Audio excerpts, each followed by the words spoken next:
Hello সবাইকে। আজকে এসপিসিসি তৃতীয় ক্লাসে আমরা বেশি কিছু শিখবো না, কারণ গত দুই ক্লাসে দেখলাম যে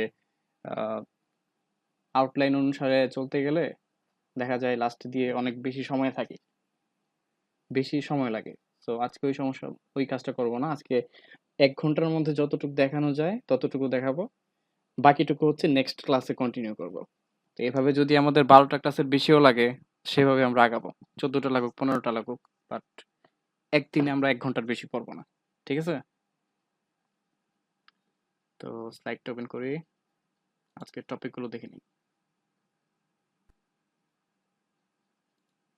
ক্লাস 3 আজকের প্রথম টপিক হচ্ছে one way frequency table. One way frequency table মানে হচ্ছে যে কোনো একটা নির্দিষ্ট ভেরিয়েবলকে আমি ধরলাম বা সিলেক্ট করলাম, যে ভেরিয়েবলটা হচ্ছে একটা নমিনাল কিংবা অর্ডিনাল টাইপ। আমি যদি ডেটা ফাইলটা ওপেন করি এবং ভেরিয়েবল ভিউতে যাই, সেখানে দেখবো যে আমার যে ডেটা সেটটা ছিল সেখানে কয়েকটা ভেরিয়েবল নমিনাল এবং অর্ডিনাল টাইপ আছে। তো এই ভেরিয়েবলগুলোতে যে লেভেলগুলো নির্দিষ্ট থাকে, যে 5টা বা 6টা বা 10টা এরকম লেভেল থাকে, সেগুলোর ফ্রিকোয়েন্সি কতগুলো আছে, যে প্রত্যেকটা লেভেল কতবার করে আসছে, সেটা জানার জন্য আমরা এই ওয়ান ওয়ে ফ্রিকোয়েন্সি টেবিল ব্যবহার করতে পারি। তো এটা দেখবো আমরা প্রথমে। তারপর দেখবো টু ওয়ে ফ্রিকোয়েন্সি টেবিল, যে দুইটা ভেরিয়েবল দিয়ে যে হয়, মানে এটা এক্সাম্পল দিলে পরে বুঝতে পারবেন যে টু ওয়ে ফ্রিকোয়েন্সি টেবিলটা কিরকম। তো এটা করার কয়েকটা ওয়ে আছে, সবগুলো ওয়ে দেখাবো। তারপর কাস্টম টেবিল কিভাবে তৈরি করে সেটা দেখবো। এখানে ফ্রিকোয়েন্সি থাকতে পারে, পার্সেন্টেজ থাকতে পারে, এভারেজ থাকতে পারে। আচ্ছা, এটা লাস্ট ক্লাস দেখানো হয়ে গেছে।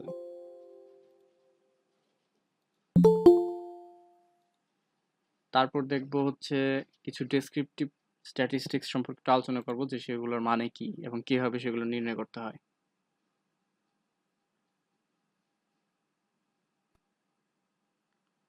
এই সবগুলি আস্তে আস্তে দেখবো, প্রথমে একটু ওভারভিউ দিয়ে যাচ্ছি। আর সবার লাস্টে আমরা এসপিএসএস এর অপশনস যে একটা জায়গা আছে, আমরা নর্মাল ভাবে বললে হচ্ছে মোবাইলের সেটিংস, এটা হচ্ছে সেই অপশনস। এখানে গিয়ে কি কি কাস্টমাইজ করা যায় আমাদের রিপোর্টের জন্য সেগুলো দেখবো। তারপর দেখবো হচ্ছে কিভাবে আমাদের আউটপুটটা এক্সপোর্ট করতে হয় কোন একটা ওয়ার্ড ফাইলে, যে ওয়ার্ড ফাইলের উপর পরবর্তীতে আমরা কাজ করতে পারবো, কিংবা সেখান থেকে আমরা ফাইল থেকে হচ্ছে টেবিল কিংবা ফিগার সেগুলো নিয়ে কিভাবে আমরা আমাদের রিপোর্টে অ্যাড করব, সেই জিনিসগুলো আমরা দেখবো। তো এটাই ছিল আজকের জিনিসগুলো। তো শুরু করা যাক। প্রথমটা ছিল হচ্ছে ওয়ান ওয়ে ফ্রিকোয়েন্সি টেবিল। তো ওয়ান ওয়ে ফ্রিকোয়েন্সি টেবিল দেখার জন্য সবচেয়ে ইজি ওয়ে যেটা, সেটা হচ্ছে এই যে একটা বাটন আছে না, এই যে এই বাটনটা এখন গ্রে আউট হয়ে গেছে কারণ আমি কোনো সেল সিলেক্ট করি নাই। আমি যদি কোনো একটা সেল সিলেক্ট করি, ধরলাম এই যে এই সেলটা সিলেক্ট করি, করলে দেখবো যে এটা এখন গ্রে আউট থেকে হচ্ছে এখন মানে এটা চালু হয়েছে, আমি এখন এটা সিলেক্ট করতে পারবো। তো এই কলামটা তো আমার নমিনাল কলাম, তাই না? তারপরে এই যে এই কলামটা হচ্ছে একটা অর্ডিনাল কলাম। তো আমি একটা এক্সাম্পল দেখাই, যে এই নমিনাল কলামটা সিলেক্ট করে রেখে বা কোনো একটা সেল সিলেক্ট করে রেখে আমি যদি এই বাটনটায় ক্লিক করি, তাহলে আমার আউটপুট উইন্ডোতে ফ্রিকোয়েন্সিস গুলো দেখাবে। সেখানে স্ট্যাটিস্টিক দেখাচ্ছে, অর্থাৎ কতগুলো ভ্যালিড কেস আছে আর কতগুলো মিসিং কেস আছে। আর তারপরে হচ্ছে এই কল ফ্রম যে ভেরিয়েবলটা, সেখানে কোন লেভেলের ফ্রিকোয়েন্সি কত সেটা আমরা পরে দেখতে পাচ্ছি। এখন এটা দেখার আরেকটা ওয়ে বলতে একটু ঘোরানো ওয়ে, সেটা হচ্ছে আমি ডাটা সেটে যাই, এই দুইটা সিলেক্ট করলাম, কারণ আমার টার্গেট হচ্ছে দুইটার ফ্রিকোয়েন্সি দেখা। তো সেক্ষেত্রে দুইটা সিলেক্ট করে এই বাটনটায় ক্লিক করতে হবে। তাহলে আমরা এখন দুইটার জন্য দেখতে পাচ্ছি, এটা হচ্ছে কল ফ্রম এর জন্য, এটা হচ্ছে কল টাইপ নেইমের জন্য। সেখানে দেখা যাচ্ছে যে সফটওয়্যার সাপোর্টে সবচেয়ে বেশি কল আসছে, তারপর আরবান থেকে সবচেয়ে বেশি কল আসছে, এবং কোনটার পার্সেন্টেজ কত সেটাও দেখাচ্ছে। এবার ডাটা সেটে চলে যাই, এবার অন্য ওয়েতে দেখি যে এই ফ্রিকোয়েন্সি টেবিলগুলো আমরা কিভাবে পেতে পারি অন্য একটা ওয়েতে। সেটার জন্য আমাদেরকে যেতে হবে অ্যানালাইজে, তারপর ডেসক্রিপটিভ স্ট্যাটিস্টিক্সে, এখানে অনেক অপশন আছে, তার মধ্যে প্রথমটা হচ্ছে ফ্রিকোয়েন্সিস। আমরা যেহেতু ফ্রিকোয়েন্সি টেবিল তৈরি করতে চাচ্ছি, আমরা এটা ক্লিক করব, ফ্রিকোয়েন্সিস। সেখান থেকে যে ভেরিয়েবলটা ফ্রিকোয়েন্সি আমরা দেখতে চাচ্ছি, আচ্ছা এইটা একটা প্রবলেম বলবো না ফিচার বলবো আমি জানি না। সেটা হচ্ছে এসপেসাস আমি লাস্ট টাইম যে কাজটা করছি সেটা হচ্ছে যখন আমি ওপেন করবো আবার এখানে দেখা যায় যে আমি আগে আগে কি কি করছি। তো সেজন্য হচ্ছে আমি দেখছিলাম যে এটা মনে হয় এখানে ছিল। তো এটা রিসেটেটিভ দিলে সব আগের মতো হয়ে যায়। ঠিক আছে, কি যেন করতে চাচ্ছিলাম, কল ফ্রম এবং কল টাইপ নেম এই দুইটার ওয়ান ওয়ে ফ্রিকোয়েন্সি টেবিল বের করতে চাচ্ছি। তো এইটা আর এইটা সিলেক্ট করতেছি।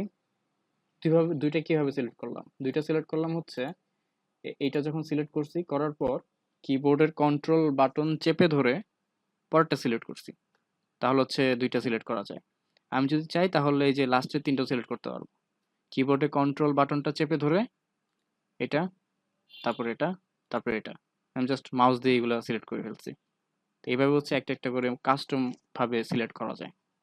তো সবগুলাই যদি এখন সিলেক্ট করে জাস্ট এখানে ক্লিক করি তাহলে ওই সবগুলো এখানে চলে আসবে। ভেরিয়েবলস মানে এখন এই ভেরিয়েবলসগুলো সিলেক্ট হয়ে গেছে। এখন যদি জাস্ট আমি ওকে দিয়ে দিই তাহলে ফ্রিকোয়েন্সি টেবিলটা দেখতে পারবো, এবং ফ্রিকোয়েন্সি টেবিল এই পাঁচটার জন্যই দেখতে পারবো। আমি ওকে দিচ্ছি।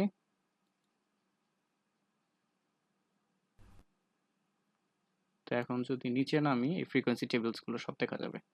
আমি যেহেতু টোটাল পাঁচটা ভেরিয়েবল সিলেক্ট করছিলাম, পাঁচটার জন্য পাঁচটা ইউনিভেরিয়েট ফ্রিকোয়েন্সি টেবিল দেখাচ্ছে, সরি ইউনিভেরিয়েট বা ওয়ান ওয়ে ফ্রিকোয়েন্সি টেবিল দেখাচ্ছে। আহ, এটা প্রথমটা হচ্ছে কল ফ্রম এর জন্য, পরেরটা call type name, then I am satisfied. পরে যে Q one Q two Q three ছিল তাদের লেভেলগুলো আর কি এখানে দেখাচ্ছে। তার লেভেলগুলো একটু দেখে আসি ঠিক আছে কিনা।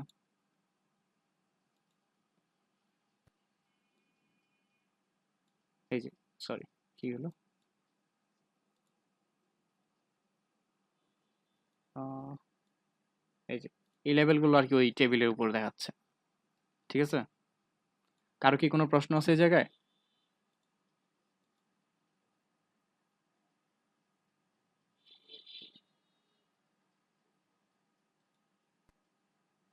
কেউ কি একজন বলবেন আমার কথা ক্লিয়ার শোনা যাচ্ছে কিনা? হ্যাঁ, শোনা যায়। মানে একটা জি ভাইয়া, ঘটনা ক্লিয়ার ঘটছে শোনা আমার যাচ্ছে। সাথে। আমি হচ্ছে আজকে একটা হেডফোন অর্ডার দিছিলাম দারাজ থেকে। নর্মালি আমি দারাজ থেকে অনেক কিছু অর্ডার দিই, তো আজকে দারাজ থেকে অর্ডার দিলাম। তো যে হেডফোনটা আসছে এই হেডফোনটা মনে হয় ফেক, কারণ কিউআর কোড স্ক্যান করার জিনিসটা নাই। সো আমি একটু শিওর না যে আমি এখন যেটা ইউজ করতেছি এটা অরিজিনাল কিনা, এই জন্য জিজ্ঞেস করলাম সাউন্ড ঠিক আছে কিনা। আচ্ছা, তো এখন আমরা দেখলাম হচ্ছে ফ্রিকোয়েন্সি বা ওয়ান ওয়ে টেবিল যেটা সেটা। এবার একটু ক্রস স্টেপটা দেখি। ক্রস স্টেপের জন্য আমি স্লাইডটা ওপেন করি, ওপেন করে স্লাইডের সেই জায়গাটায় যাই।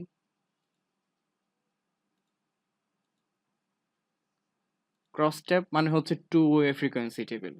তো ক্রস স্টেপ কথা কেন বলতেছি, কারণ দেখা যায় কলামে কতগুলা লেভেল থাকে, কোন একটা ভেরিয়েবলের কতগুলো লেভেল কলামে থাকে, এবং অন্য একটা ভেরিয়েবলের কতগুলো রোতে থাকে, এবং সেগুলোর মধ্যে ক্রস কানেকশন বা ধরলাম একটা টেবিল দেখাই তারপর বুঝাই জিনিস তখন সুবিধা হবে। তো টু ওয়ে ফ্রিকোয়েন্সি টেবিলের জন্য প্রথমে অ্যানালাইজে যেতে হবে, অ্যানালাইজ থেকে ডেসক্রিপটিভ স্ট্যাটিস্টিক্সে, সেখানে ওই যে ফ্রিকোয়েন্সি যেটা ছিল ওইটার নিচেই দেখবো যে ক্রস স্টেপস নামে একটা অপশন আছে। তো সেখানে গিয়ে আমাদের এই টু ওয়ে ফ্রিকোয়েন্সি টেবিলটা তৈরি করতে হবে। তো আমি ডাটাতে চলে যাই। তো আমি চাচ্ছি কল ফ্রম এবং কল টাইপ নেম এই দুইটার মাঝে একটা ক্রস ট্যাব তৈরি করতে বা টু ওয়ে টেবিল তৈরি করতে। সেটার জন্য আমি অ্যানালাইজে যাচ্ছি, descriptive statistics, then cross tabs. এখানে দেখেন কয়েকটা অপশন আছে, একটা হচ্ছে রো, একটা হচ্ছে কলাম। তো রোতে আমি চাচ্ছি, কোথায় গেল, এই যে কল টাইপ নেম এটা থাকুক, আর কলামে থাকুক হচ্ছে কল ফ্রম। আর কোনো কিছু আমি চেঞ্জ করবো না, আমি এখন ওকে দিয়ে দিচ্ছি। এবার দেখেন কি আসছে আমার কাছে, এটা হচ্ছে একটা টু ওয়ে টেবিল। কারণ একটা ওয়েতে হচ্ছে একটা ভেরিয়েবল আর সেকেন্ড ওয়েতে হচ্ছে অন্য একটা ভেরিয়েবল। এবং এই দুইটা ভেরিয়েবলের মাঝে ইন্টারসেক্টে হচ্ছে আমরা দেখতে পাচ্ছি রুরালের কতগুলা ডিজাস্টার রিকভারিতে আছে, কিংবা এইভাবে যদি বলি যে ডিজাস্টার রিকভারির আহ, এই ডিপার্টমেন্টে কল আসছে, এর মধ্যে রুরাল থেকে আসছে কোনো কল আসে নাই, আরবান থেকে 5টা কল আসছে। ঠিক আছে, এইভাবে হচ্ছে টু ওয়ে টেবিলটাই মানে থেকে হচ্ছে ডাটা সম্পর্কে একটা আইডিয়া পাওয়া যায়। তো এখানে আমরা একটু চোখ বুলালে দেখতে পারতেছি যে সফটওয়্যার সাপোর্টে আরবান থেকে বেশি কল আসছে। তারপর এই যে ডিজাস্টার রিকভারিতে কোনো কলই আসে নাই রুরাল থেকে। তো এইভাবে হচ্ছে এই ডাটা থেকে এই টেবিলটা থেকে ডাটা সম্পর্কে একটা আইডিয়া পাওয়া যাবে। আর সবার লাস্টে দেখেন লাস্টের কলামটা এবং লাস্টের রোটাতে টোটাল কত, মানে রুরালের টোটাল 12টা, এটা হচ্ছে সেটা। আরবানের টোটাল হচ্ছে 21টা। তো সেম ভাবে যদি আমি রোতে সেম ভাবে যদি রো এর দিকে তাকাই, তাহলে দেখবো যে ট্রেনিং এর টোটাল হচ্ছে 5টা, হার্ডওয়্যার সাপোর্টের টোটাল কল আসছে 6টা। ক্লিয়ার?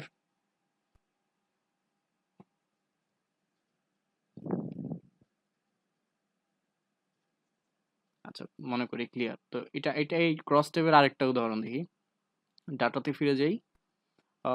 এখন দেখবো হচ্ছে এই যে Q1 না, এই এই কলামটার সাথে রুরাল আর আরবানের একটা ক্রস টেবুলেশন আমরা করব এখন।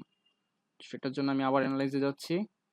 আচ্ছা, অ্যানালাইজে না যাই, আমি যেহেতু মাত্রই করলাম এই কাজটা, so আমি এখান থেকে রিসেন্ট ডায়ালগ বক্সটা ওপেন করি। এখানে ক্লিক করলাম, দেন রিসেন্ট ডায়ালগ বক্সগুলো দেখা যাচ্ছে। সেখান থেকে আমি ক্রস টেবটা সিলেক্ট করলাম। তো আমি চাচ্ছি আমার রোতে এখন Q1 যেটা, অর্থাৎ প্রথম যে কোয়েশ্চেনটা ছিল, এখান থেকে যদি আমি ভেরিয়েবলস নেমগুলো দেখি, তাহলে তাহলে দেখবো যে এটা হচ্ছে Q1। তো Q1টাকে আমি এখন রোতে নিয়ে আসতেছি। এখন ওকে দিচ্ছি। তো এখানে দেখা যাবে যে এই স্টেটমেন্টটায় স্ট্রংলি ডিসএগ্রি করছে আরবানের মাঝ থেকে একজন, মানে আরবান থেকে যে কলগুলো আসছিল তাদের মাঝে একজন, সে হচ্ছে এই কাস্টমার কেয়ার সার্ভিসের সাথে মানে এগ্রি করতেছে না, যে স্যাটিসফাই কিনা। সে বলতেছে না, আমি স্যাটিসফাইড না। তো তার মধ্যে একজন হচ্ছে আরবান থেকে।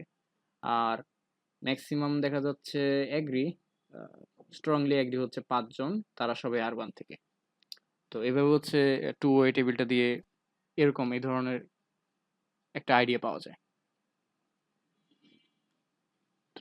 টু ওয়ে টেবিল তৈরি করার আরেকটা ওয়ে হচ্ছে কাস্টম টেবিল, যেটা এখন দেখবো আমরা। তো আমি আবার ডাটাতে চলে যাই। এখানে আমি অ্যানালাইজে যাচ্ছি, সেখান থেকে টেবিলস। এখানে দেখা যাবে যে কয়েকটা অংশ আছে। তো আমরা আমাদের কাজ হচ্ছে প্রথম অপশনটা নিয়ে। তো কাস্টম টেবিলস এইটাতে সিলেক্ট করলাম। তো এখানে একটা ওয়ার্নিং টাইপ কিছু আসছে, আমরা আপাতত ইগনোর করতে পারি। আপাতত না, মানে এটা আমরা সবসময় ইগনোর করবো অ্যাকচুয়ালি। সো এটা don't show this dialog again, এটা দিলেই হয়। এটা আমি টিকমার্ক দিয়ে দিচ্ছি, টিকমার্ক দিয়ে ওকে দিলাম। এবার আমার টার্গেট হচ্ছে একটা টু ওয়ে টেবিল তৈরি করা, যেটার কলামে থাকবে, এগুলোকে ভেরিয়েবল নেম দিই। হ্যাঁ, কলামে থাকবে হচ্ছে কল ফ্রম, তো এটাকে আমি ড্র্যাগ করে এখানে নিয়ে আসতেছি। আর রোতে থাকবে হচ্ছে কল টাইপ নেম, এটাকে আমি ড্র্যাগ করে এখানে নিয়ে আসতেছি। এবার আর কিছুই করা লাগবে না, জাস্ট ওকে দিলাম। ওকে দিলে দেখা যাবে যে একটু আগে আমরা যে কলাম যে টেবিলটা দেখছিলাম কল ফ্রম এবং কল টাইপ নেমের মধ্যে, এখন আমরা সেম টেবিলটাই পাইলাম। তো এখানে যেটা নাই সেটা হচ্ছে টোটাল কলাম এবং মানে এদিকে যেটা টোটাল ছিল, আমি একটু উপরে যাই। এই যে এটা, হ্যাঁ, এই যে এখানে যে টোটাল দেখা যাচ্ছে সেই টোটালটা এখানে নাই। তারপর রো টোটাল, কলাম টোটাল, এই জিনিসগুলো নাই। এটা হচ্ছে কাস্টম টেবিলের বিষয়টা, মানে কাস্টম টেবিলে আমাকে সবই আমাকে স্পেসিফাই করে দিতে হবে যে আমি কি কি চাচ্ছি। যেমন আমি যদি রিসেন্ট ডায়ালগ বক্সটা আরেকবার ওপেন করি, এখান থেকে কিন্তু এই যে আমি এটা সিলেক্ট করলাম, সিলেক্ট করে দেখা যাবে যে এটা এনাবেল হয়েছে। কিংবা এটা সিলেক্ট করলাম, এটা সিলেক্ট করলে দেখা যাবে যে এইটাও এনাবেল হয়েছে। তো আমি যদি এখানে ক্লিক করি, ক্লিক করলে দেখবো যে এখানে সামারি স্ট্যাটিস্টিক্স একটা ডায়ালগ বক্স আসছে। তো সেখান থেকে এখানে কাউন্ট সিলেক্ট করা, তো কাউন্ট সিলেক্ট করা দেখেই কিন্তু আমরা ফ্রিকোয়েন্সি দেখতে পাচ্ছি। তো এটার বদলে যদি বা এটার পাশাপাশি যদি আমি অন্য কিছু সিলেক্ট করি, যে রো পার্সেন্টেজ, তো এটার জন্য আমাকে এখানে সিলেক্ট করতে হবে দেন রো এন পার্সেন্টেজ, এটাকে জাস্ট এদিকে ডিসপ্লেতে নিয়ে আসতে হবে। নিয়ে আসলাম, then apply to selection, apply হয়ে গেছে, দেন ক্লোজ। এবার আমি যদি ওকে দেই, ওকে দিলে দেখবো যে রো অ্যান্ড পার্সেন্টেজ নামে একটা নতুন কলাম এর হয়েছে, যেখানে দেখা যাচ্ছে যে এই রোতে ডিজাস্টার রিকভারিতে কত পার্সেন্ট রুরালে এবং কত পার্সেন্ট আরবান থেকে কল আসছিল। তারপরে যে হার্ডওয়্যার সাপোর্টে কত পার্সেন্ট কল রুরাল থেকে আসছিল 50%, আর কত পার্সেন্ট কল আরবান থেকে আসছিল 50%। তো এভাবে হচ্ছে ডাটা সম্পর্কে একটা অন্যরকম আইডিয়া পাওয়া গেল, পার্সেন্টেজ দিয়ে এখন আমরা আইডিয়া করতে পারতেছি। তো আমি যদি শুধুমাত্র এই পার্সেন্টেজটা চাইতাম, যে আমার কাউন্ট আসলে দরকার নেই, আর কোনো কারণে মনে হলো যে আমার কাউন্ট দরকার নেই, আমার শুধু পার্সেন্টেজটা দরকার, সেক্ষেত্রে আমি আবার ডায়ালগ বক্সটা ওপেন করি। তো এখান থেকে সামারি স্ট্যাটিস্টিক্সে যাই, দেন এই যে কাউন্ট যেটা ছিল এটাকে আমি জাস্ট এদিকে নিয়ে চলে আসলাম, মানে এখন শুধু এটা থাকবে, এদিকে থাকবে না। এখানে হচ্ছে কাউন্টটা থাকবে না, শুধুমাত্র রো এন্ড পার্সেন্টেজটা থাকবে। সো এখন এখানে শুধু রো এন্ড পার্সেন্টেজটা আছে। তো এটা অ্যাপ্লাই টু সিলেকশন দিই, দেন ক্লোজ, এখন ওকে দিচ্ছি। এবার আমার এখানে শুধুমাত্র পার্সেন্টেজ গুলোই দেখাবে, আর কোনো কিছু দেখাবে না। সো ক্লিয়ার সবাই?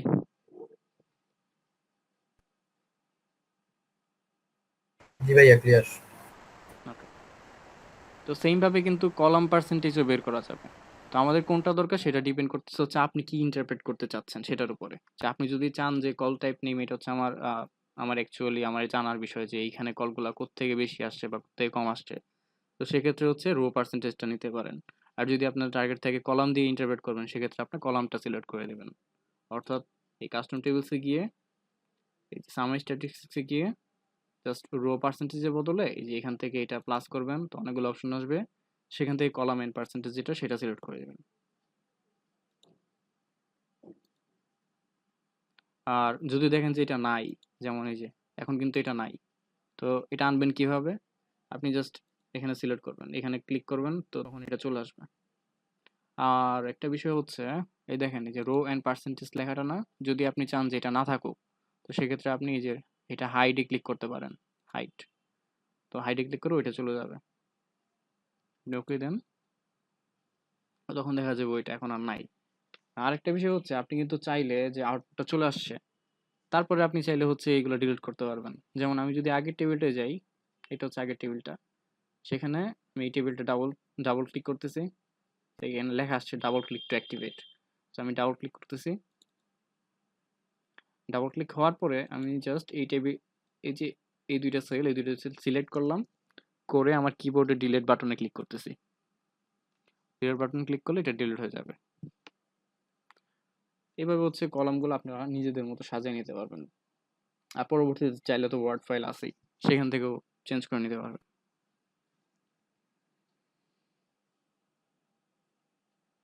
কারো কোনো প্রশ্ন আছে এখন?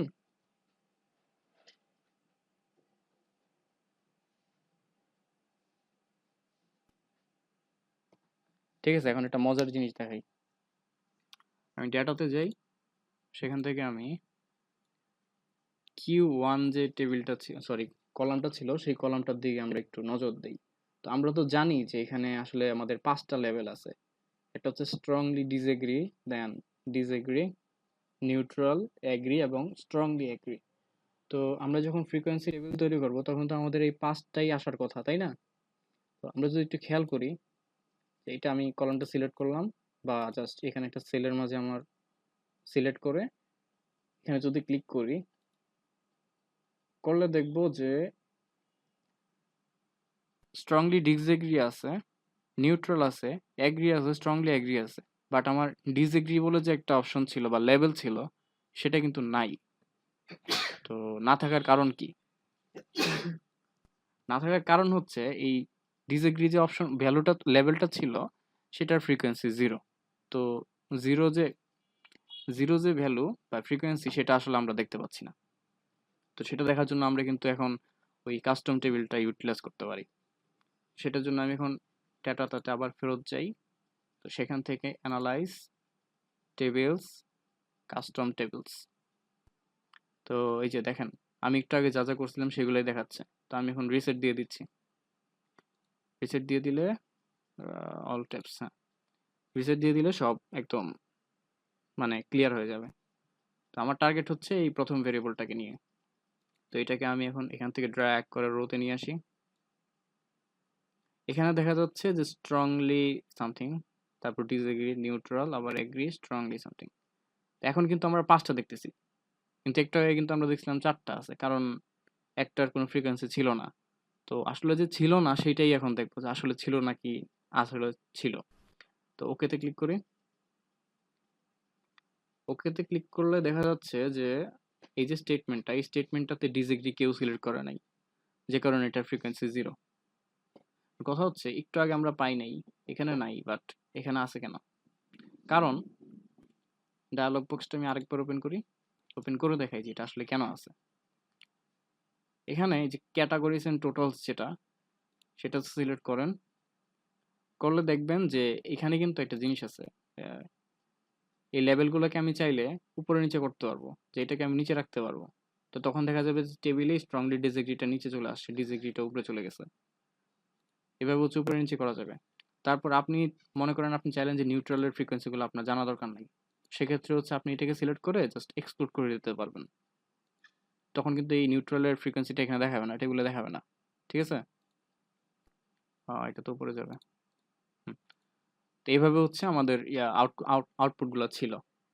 তো এবার আরেকটা বিষয় হচ্ছে যে আমাদের এখানে দেখা যাচ্ছে স্ট্রংলি ডিসএগ্রি সবার উপরে, বাট আপনার যদি টার্গেট থাকে যে এগ্রিটা সবার উপরে থাকুক, মানে স্ট্রংলি এগ্রি, দেন ডিসএগ্রি, দেন নিউট্রাল, এইটা কিভাবে করবেন? সেটার জন্য আরেকবার যেতে হবে এই জায়গায়, তারপর ক্যাটাগরিজ এন্ড টোটালস। সেখান থেকে দেখেন সর্ট ক্যাটাগরিজ নামে একটা অপশন আছে। ওখান থেকে জাস্ট আপনি অর্ডারটা অ্যাসেন্ডিং এর বদলে ডিসেন্ডিং করে দিবেন। তাহলে হচ্ছে এইটা স্ট্রংলি এগ্রিটা উপরে চলে যাবে, আর স্ট্রংলি ডিসএগ্রিটা সবার নিচে চলে আসবে। আমি অ্যাপ্লাই দিচ্ছি, দেন ওকে। এবার দেখেন স্ট্রংলি এগ্রিটা এখন সবার উপরে আছে। এখন কথাটা হচ্ছে যে এরা আসলে কিভাবে বুঝলো যে এই অনুসারে সাজাইতে হবে? এরা বুঝছে হচ্ছে আমরা যে যখন ডেটা ইনপুট দিছিলাম বা লেভেল সিলেক্ট করছিলাম, তখন কিন্তু এই যে 1 মানে কি 2 মানে কি সেটা যেভাবে ছিল সেভাবেই আসলে এই কাজটা হয়েছে, মানে ওই টেবিলটাতে সেভাবেই ভ্যালুগুলো আছে। তো 1 2 3 4 5 এই সিরিয়াল অনুযায়ী অ্যাসেন্ডিং অর্ডারে প্রথমটা ছিল। যখন আমি সেটাকে চেঞ্জ করে দিছি তখন 5 4 3 2 1 এভাবে সাজানো হয়েছে। So clear? এটা প্র্যাকটিস করলে আরো বেশি ক্লিয়ার হবেন। এখন এই কাস্টম টেবিলের একটা পাওয়ারফুল বিষয় আমি বলি।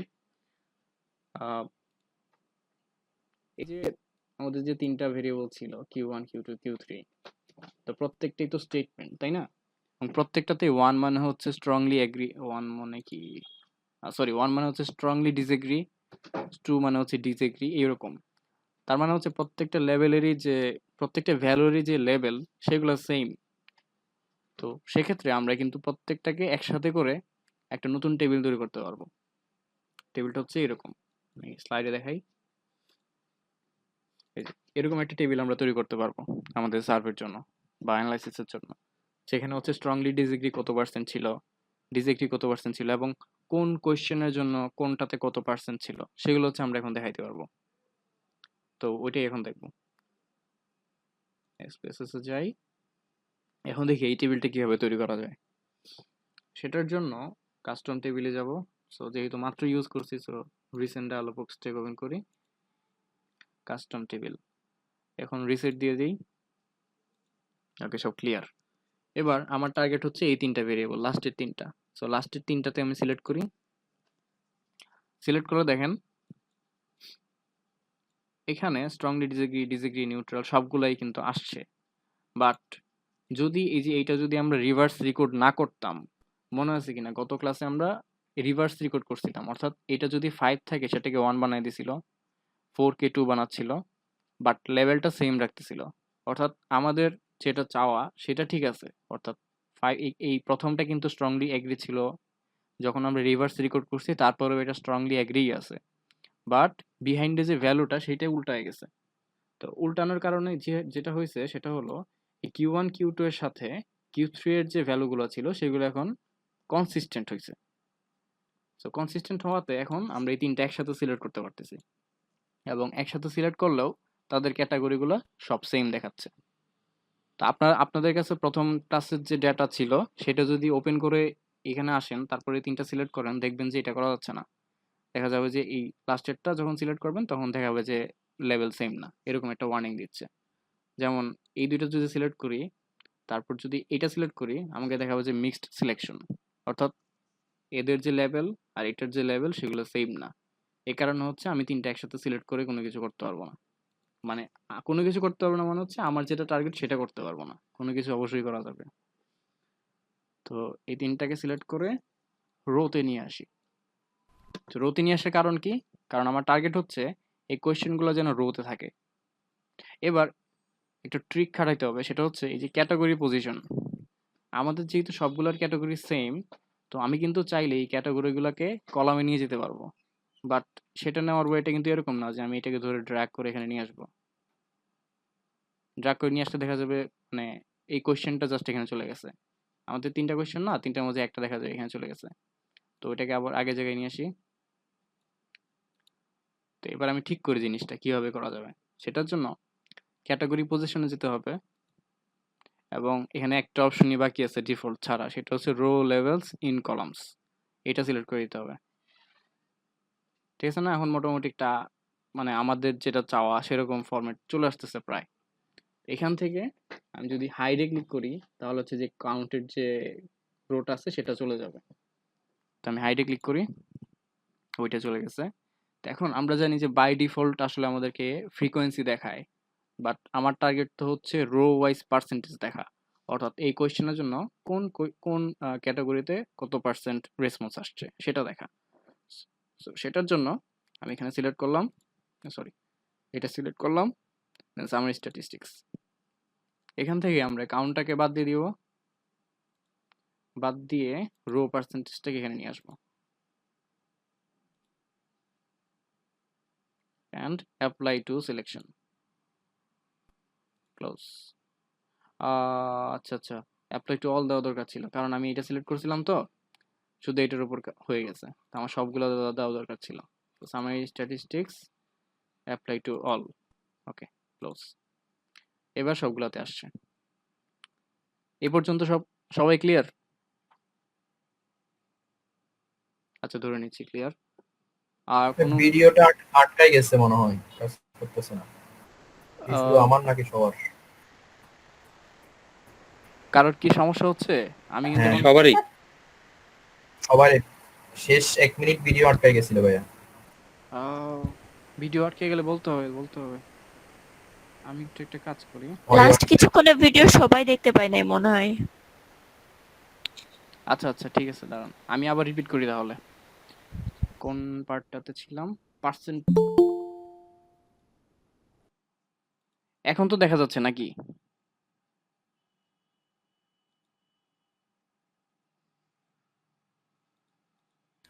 জি আচ্ছা ভাইয়া, এখন দেখা যাচ্ছে। আচ্ছা, ঠিক আছে। আমরা জানি যে বাই ডিফল্ট এখানে আসলে ফ্রিকোয়েন্সি থাকে, বাট আমাদের তো টার্গেট হচ্ছে রো ওয়াইজ পার্সেন্টেজ গুলো দেখা। তো সেটার জন্য ওই যে একটু আগে আমরা যেভাবে সামারি স্ট্যাটিস্টিক্সে গিয়ে এখানে নতুন করে একটা কলাম এড করছিলাম পার্সেন্টেজে, সেই কাজটাই এখন করতে হবে। তো সেটার জন্য সামারি স্ট্যাটিস্টিক্সে যেতে হবে। দেন এখানে বাই ডিফল্ট হচ্ছে এই যে এটা থাকে, কাউন্ট থাকে। তো আমাদের এই কাউন্টটা আসলে দরকার নেই এখন, বা আমরা চাচ্ছি না কাউন্ট। চাইলে দুইটাই একসাথে রাখা যাবে, বাট আমরা চাচ্ছি না। তো এটার জন্য আমি এটাকে সিলেক্ট করে রিমুভ করে দিচ্ছি এখান থেকে।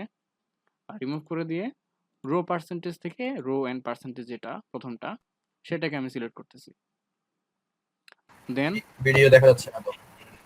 আবার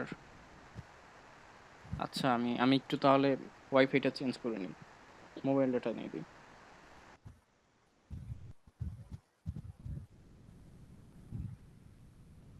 একটু ওয়েট।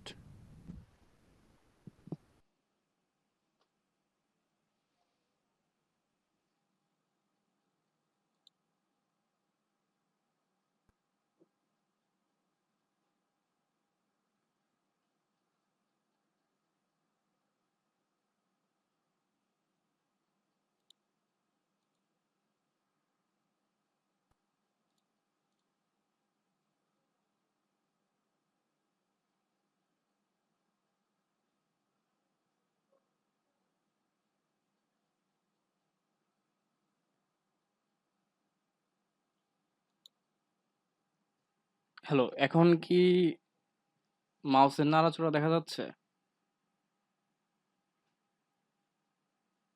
হ্যাঁ। হ্যালো। হ্যাঁ, দেখা যাচ্ছে। আচ্ছা, তাহলে এখন আমি এখানে রো এন্ড পার্সেন্টেজ যেহেতু সিলেক্ট করলাম, করার পর আপনি দিবেন হচ্ছে apply to all. Apply to selection দিলে হচ্ছে যে কোনো একটা ক্যাটাগরির জন্য হচ্ছে এইটা অ্যাপ্লাই হবে, বাট অ্যাপ্লাই টু অল দিলে এই যে দেখাই যতগুলা ক্যাটাগরি ছিল বা কি বলে কলাম ছিল বা ভেরিয়েবল ছিল, সবগুলো ভেরিয়েবল তাহলে অ্যাপ্লাই হবে। তো এটার জন্য সবগুলো ভেরিয়েবল অ্যাপ্লাই করার জন্য অ্যাপ্লাই টু অল দিচ্ছি, ক্লোজ। এখন দেখা যাবে যে এরকম একটা ফরম্যাট দেখা যাচ্ছে যে n ডট n পার্সেন্ট। তার মানে হচ্ছে এখন রো ওয়াইজ পার্সেন্টেজগুলো আমরা দেখতে পারবো। আমাদের টেবিল তৈরি করা শেষ। ওকে দিলে আউটপুটে কলাম এই টেবিলটা দেখাবে, চলে আসছে টেবিলটা। তো এটা হচ্ছে প্রথম স্টেটমেন্ট। এই স্টেটমেন্টের সাথে কত পার্সেন্ট এগ্রি ছিল, কত পার্সেন্ট ডিসএগ্রি ছিল, সেগুলো এখন দেখতে পারতেছি আমি। ক্লিয়ার? এখন তো দেখা যাচ্ছে ক্লিয়ার নাকি? জি, এখন ক্লিয়ার। আচ্ছা,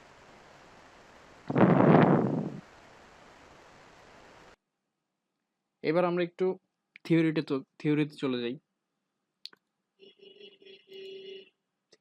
থিওরির জন্য আর এইমাত্র যে স্টেপগুলো আমি মানে পার করে আসছি সেই স্টেপগুলো এই স্লাইডে আছে, সো আপনারা চাইলে স্লাইড দেখে করে ফেলতে পারবেন। তো ডেসক্রিপটিভ স্ট্যাটিস্টিক্সের জন্য আমরা বিভিন্ন সময়ে যেগুলো বেশি ইউজ করি তার মধ্যে হচ্ছে কাউন্ট, অর্থাৎ এতক্ষণ আমরা যেগুলো করলাম মেইনলি ফ্রিকোয়েন্সি, তারপর হচ্ছে সামেশন, দেন এভারেজ, রেঞ্জ, এগুলো আর কি মেইনলি বেশি বেশি ইউজ করে। তো তার মধ্যে এগুলো একটু ভাগ আছে যে মেজার অফ ফ্রিকোয়েন্সি কোনগুলা, কাউন্ট, পার্সেন্টেজ, এগুলো দিয়ে হচ্ছে আমরা ফ্রিকোয়েন্সি বুঝতে পারি যে কোন ক্যাটাগরিতে কত পার্সেন্ট আছে বা কতজন আছে। আর মেজার্স অফ সেন্ট্রাল টেন্ডেন্সি মানে হচ্ছে যে আমরা যে ভেরিয়েবলগুলো পাচ্ছি সেই ভেরিয়েবলগুলোতে একটা কোনো একটা সেন্ট্রাল ভ্যালুর দিকে দেখা যাবে যে তারা ধাবিত হচ্ছে, তাদের সেন্ট্রাল একটা টেন্ডেন্সি থাকে যে এই ভ্যালুটার দিকে তারা বেশি থাকে। যেমন আমাদের যে মাথায় পিছু গড় আয়, এটা তো অ্যাকচুয়ালি গড় বা একটা সেন্ট্রাল ভ্যালু। এর মানে তো এই না যে সবার গড়ই এইটা। এর মানে হচ্ছে যে অন এভারেজ কত, 4,000 কত জানি না, শিওর নাই, মাথায় পিছু আয় কত, সেটা হচ্ছে যে এভারেজ এত। তো এর মানে তো এই না যে সবারই গড় আয় এত টাকা।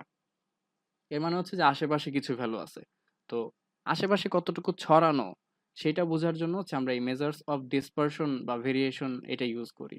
তো এর মধ্যে সবচেয়ে নর্মাল যেটা সেটা হচ্ছে রেঞ্জ, তারপর আছে ভ্যারিয়েন্স, স্ট্যান্ডার্ড ডিভিয়েশন আর কোএফিসিয়েন্ট অফ ভেরিয়েশন।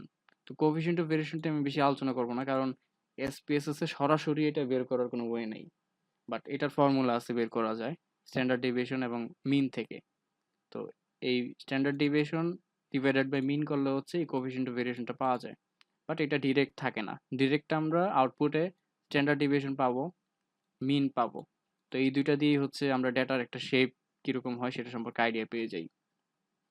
তো ডেটার শেপ বলতে আমি বারবার কি বলতেছি, কি বুঝাচ্ছি, সেটা একটু একটা গ্রাফের মাধ্যমে বুঝে নিই।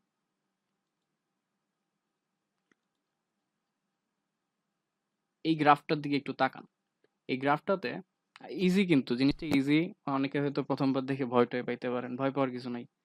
এখানে এক্স অ্যাক্সিসে আমরা দেখতেছি যে 0 থেকে 100, আর মাঝামাঝিতে আছে 50। তো 50তে দেখেন ব্লু লাইন যেটা, এই ব্লু লাইনটা অনেক উপরে উঠছে, তারপর আস্তে করে নিচে নেমে গেছে।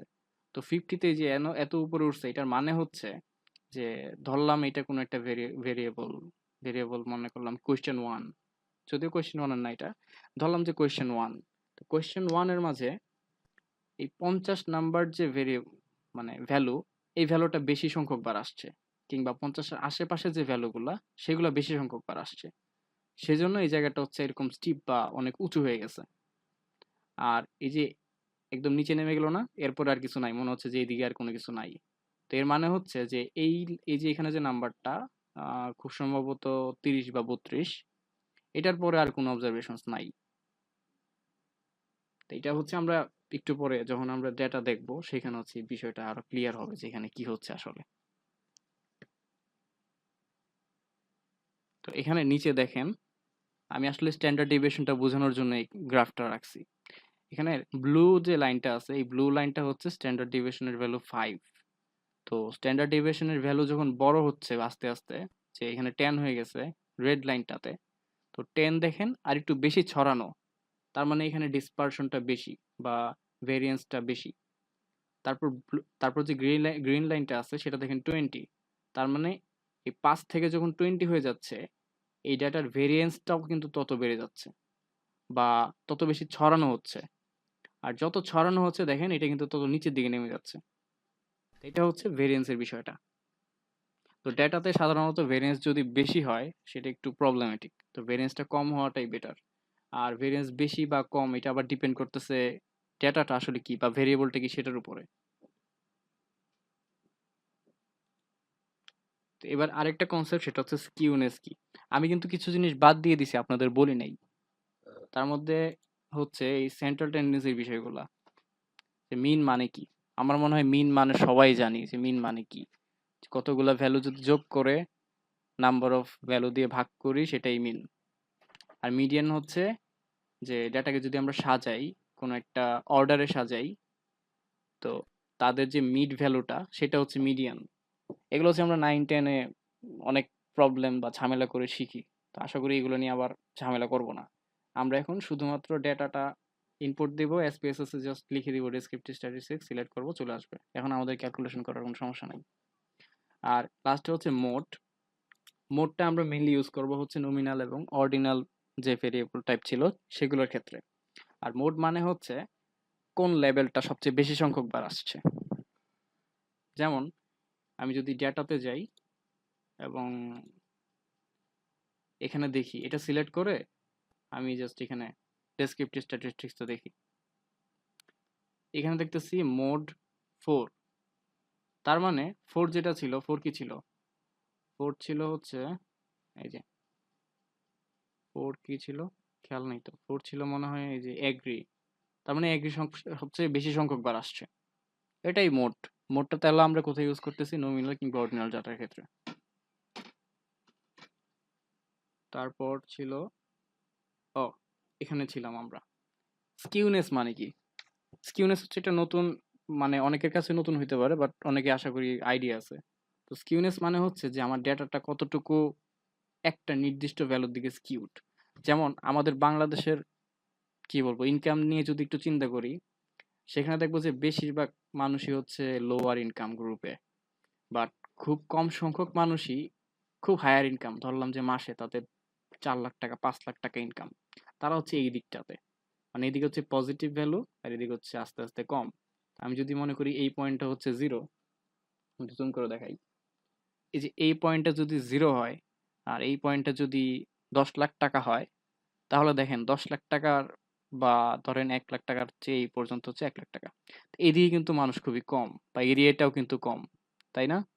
আর এই জায়গাটা তো হচ্ছে অনেক বেশি, যে এখান থেকে এই পর্যন্ত মানুষ অনেক বেশি, তার মানে হচ্ছে ম্যাক্সিমাম মানুষের ইনকামটাই আসলে এই রেঞ্জের মধ্যে, বাট এই রেঞ্জে খুবই কম মানুষের ইনকাম।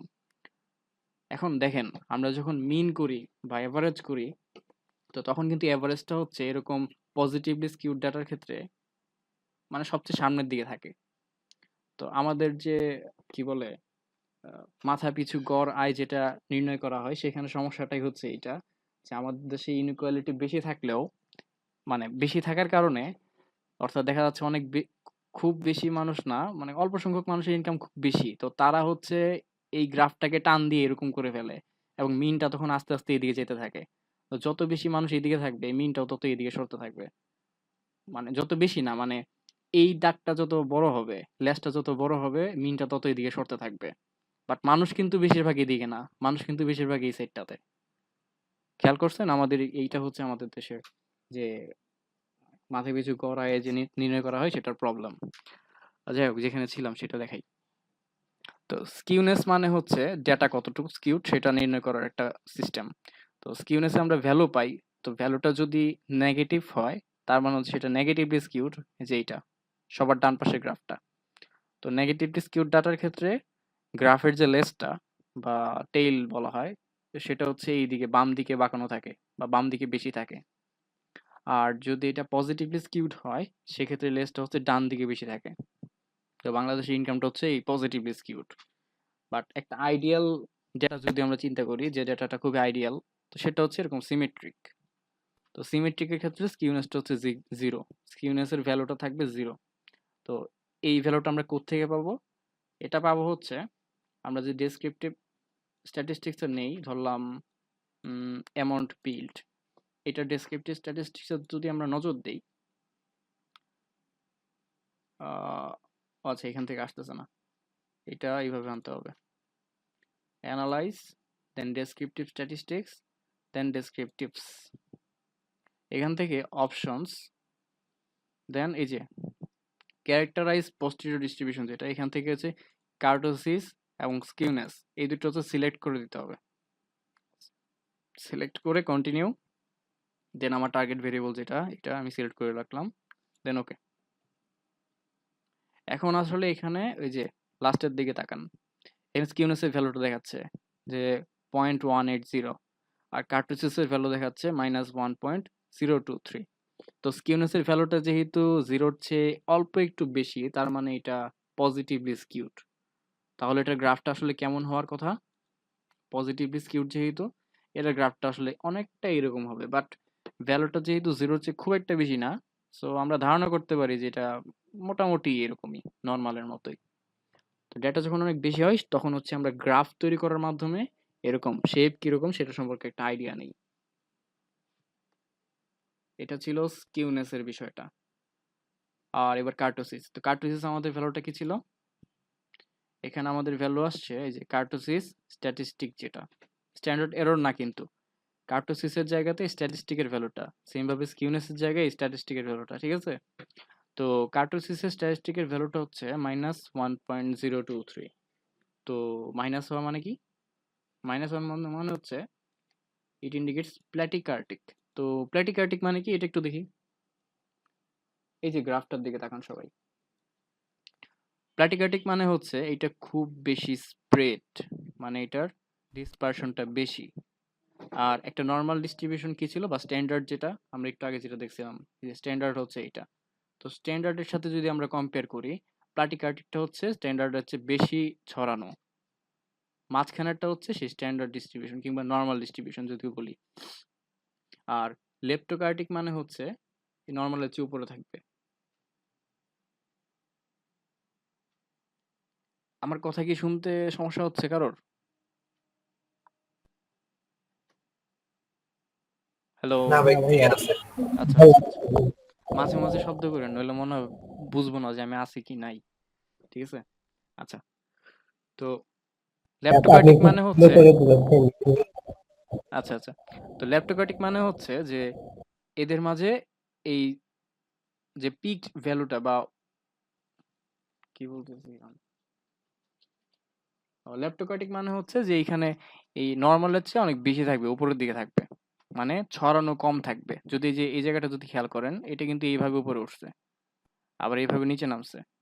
তো দেখেন, নর্মালেরটা ছিল এইখান থেকে শুরু, আর এখান থেকে শুরু।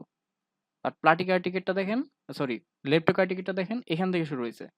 তার মানে কিন্তু ওদের ডিসপারশনটা কম, নর্মালের চেয়ে কম ডিসপার্ট লেপ্টোকার্টিক। আর প্ল্যাটিকার্টিক হচ্ছে নর্মালের চেয়ে বেশি ডিসপার্ট। তো আমাদের ভ্যালুটা যেহেতু নেগেটিভ ছিল, তার মানে এদের ডিসপারশনটা নর্মালের চেয়ে বেশি, এবং একটু নিচে, মানে নিচু বা চ্যাপ্টা টাইপের।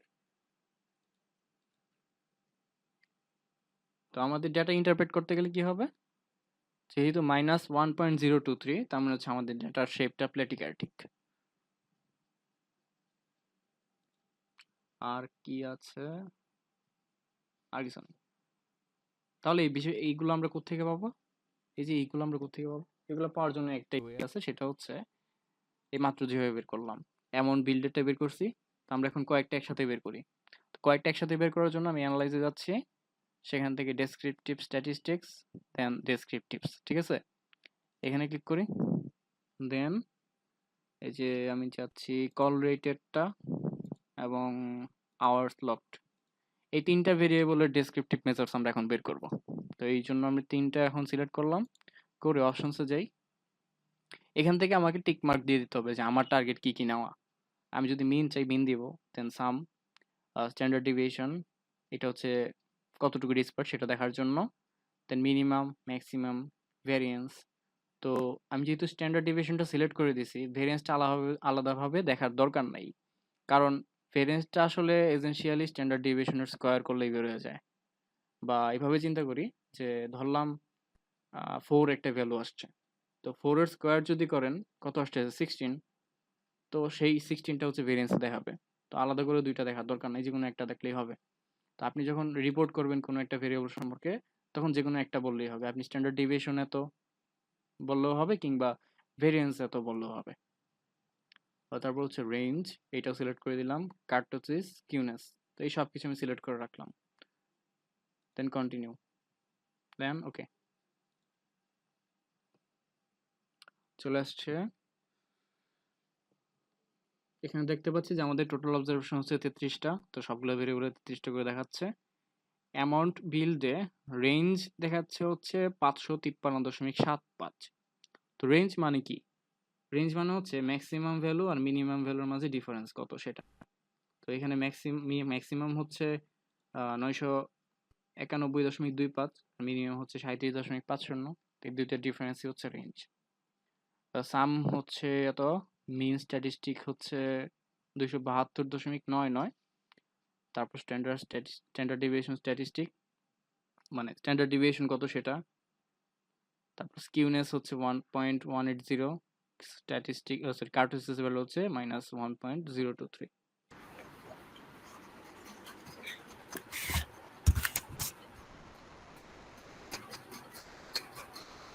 কিছু বলবেন?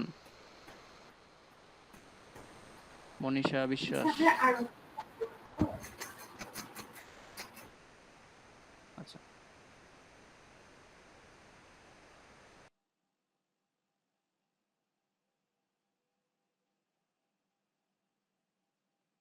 এবার আরেকটা ওয়েতে আমরা এই জিনিসটা দেখবো যে কিভাবে অন্য একটা ওয়েতে আমরা ডেসক্রিপটিভ গুলো দেখতে পারি। অন্য একটা ওয়ে কি, সেটা হচ্ছে অ্যানালাইজে গেলে আবার এই ডেসক্রিপটিভ স্ট্যাটিস্টিক্স এই জায়গাটা থাকি। আমরা কিন্তু আজকে মেইনলি এই অপশনটা নিয়েই কাজ করতেছি, আমরা এটার বাইরে খুব একটা যাচ্ছি না। আমরা টেবিলস দেখছিলাম, কাস্টম টেবিলস, আর হচ্ছে ডেসক্রিপটিভ স্ট্যাটিস্টিক্স। এখানে একটা অপশন আছে এক্সপ্লোর, তো এটাতে ক্লিক করি। করার পর যে আমি আগে এগুলো করছিলাম, তো সো এগুলো আগে থেকে সিলেক্ট করা, আমি রিসেট দিয়ে দিচ্ছি। ওকে, এখানে আমি অ্যামাউন্ট বিলটা ডিপেন্ডেন্ট লিস্টে রেখে দিই। ডিপেন্ডেন্ট লিস্টে রাখতেছি আমি একটা নিউমেরিক ভেরিয়েবলকে, অন্যগুলোতে আমরা আপাতত না যাই, ওগুলোতে আমরা একটু পরে দেখবো। তো নিউমেরিক এটাকে ডিপেন্ডেন্ট লিস্টে রাখলাম, দেন স্ট্যাটিস্টিক্সে ক্লিক করি। এখানে দেখবেন যে ডেসক্রিপটিভস টিক মার্ক দেওয়া। ওকে, ঠিক আছে, কন্টিনিউ। দেন অপশনস, এখানেও কিছু দরকার নেই। প্লটস, এটা একটু এখানে হিস্টোগ্রামটা আমি সিলেক্ট করে দিই। কন্টিনিউ। হিস্টোগ্রামের পাশাপাশি দেখেন এখানে একটা সরি কোথায় কোথায় ছিল, সরি প্লটস, এখানে দেখেন একটা অপশন আছে নর্মালিটি প্লটস উইথ টেস্টস। তো তার মানে হচ্ছে আমরা সামনে যখন হাইপোথেসিস টেস্ট নিয়ে একটা সেশন থাকবে, তো সেদিন হচ্ছে আমরা এই জিনিসগুলো নিয়ে দেখবো যে নর্মালিটি প্লটস মানে কি, টেস্টস কি। তো আপাতত এইগুলো সিলেক্ট করে রাখলাম। করে এই যে এখানে ডিসপ্লেতে কিন্তু বোথ সিলেক্ট করা, অর্থাৎ স্ট্যাটিস্টিক্স এবং প্লটস দুইটাই দেখাবে। সো ওকে দিচ্ছি, নিচে যাই। এই যে অনেক কিছু চলে আসছে। তো এই তো এটা হচ্ছে এক্সপ্লোরের আউটপুট গুলো।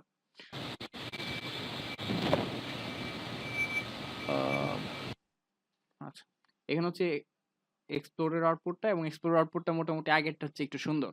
তো আগেরটা হচ্ছে এরকম লম্বা লম্বি আসছিল, আর এখানে হচ্ছে নিচে নিচে নিচে আসছে। এখানে হচ্ছে অ্যামাউন্ট বিল্ডের মিন দেখাচ্ছে, তারপর এই মিনের কনফিডেন্স ইন্টারভাল দেখাচ্ছে। কনফিডেন্স ইন্টার মানে কি সেটা আমরা দেখবো পরে। তারপর 5% ট্রিমড মিন দেখাচ্ছে। তো 5% ট্রিমড মিন মানে কি?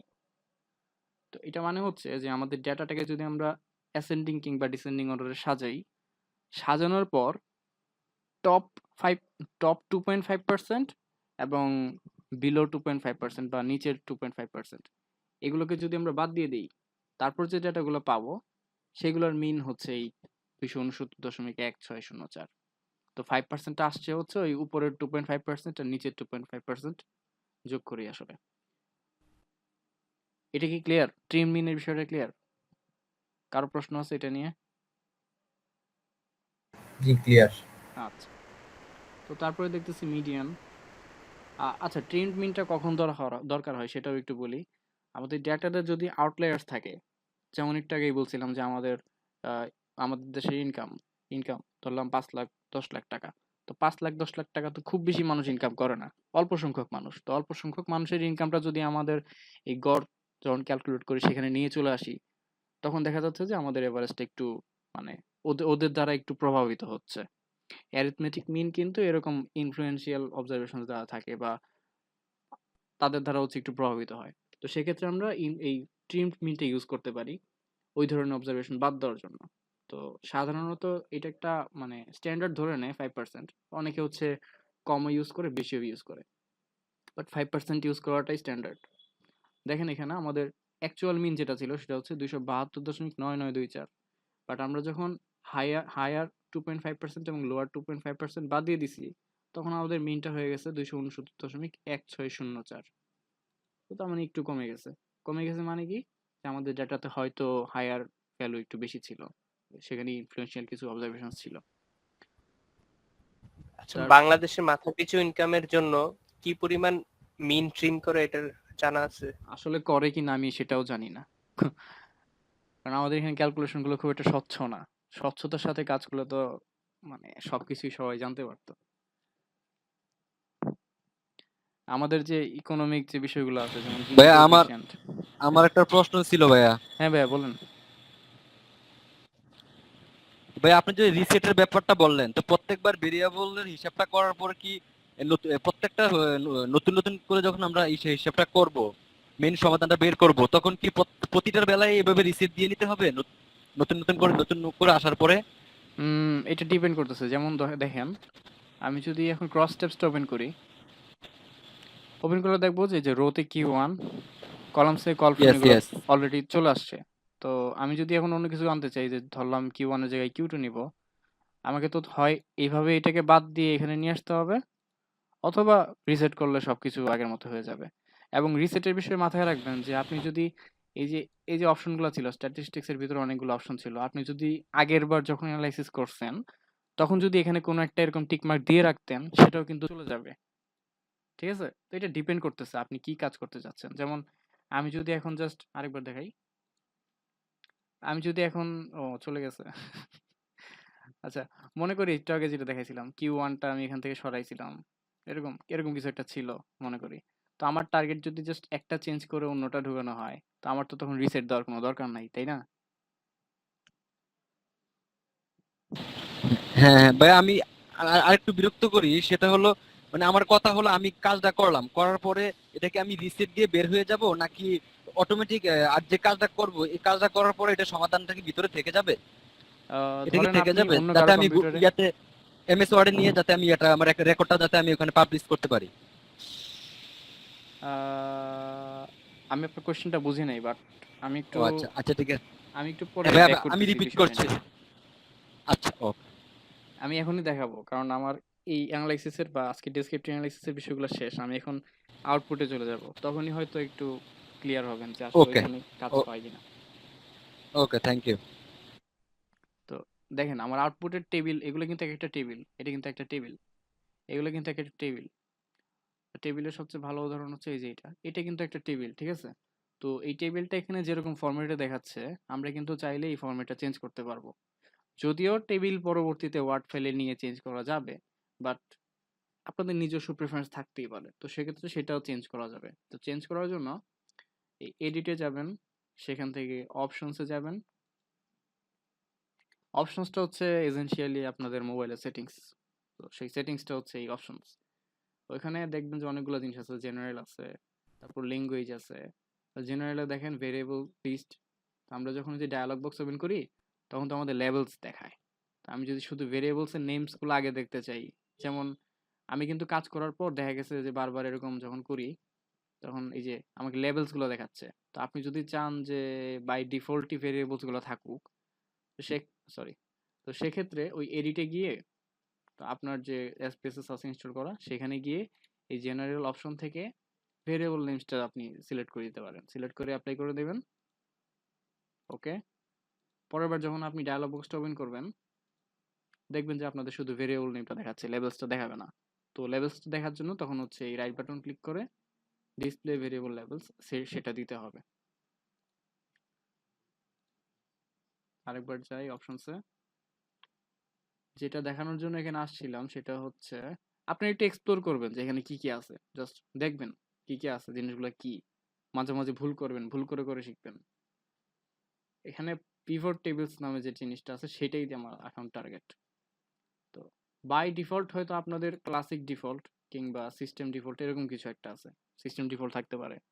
তো এগুলো ছাড়া এই যে এসপেসেস আরো অনেকগুলো থিম আছে, যেমন ইস্টার এগ নামের একটা থিম, তো ফার্স্ট এগ ফরেস্ট নামের একটা থিম, তারপর ওই মনো কালার কন্ট্রাস্ট নামের একটা থিম। তো আপনাদের যেটা মনে হয় প্রেফারেবল, যেমন এপিএসেন্স শেরিফ একটা, এরকম যদি কোনো কোনো কিছু থাকে যে যেটা আপনার প্রেফারেবল সেটা হচ্ছে আপনারা সিলেক্ট করে অ্যাপ্লাই করে দিবেন, দেন ওকে দিয়ে দিবেন। তো এটা অ্যাপ্লাই হয়ে গেছে, যে এখানে হচ্ছে একটা কোড জেনারেট হয়েছে যে set table look equal to এটা। তো এখন যদি আমি একটা টেবিল জেনারেট করি, কোনটা, এটা দিয়ে জেনারেট করি, আমি সেম কাজটা আরেকবার করতেছি, ফার্স্ট ফার্স্ট করে ফেলি।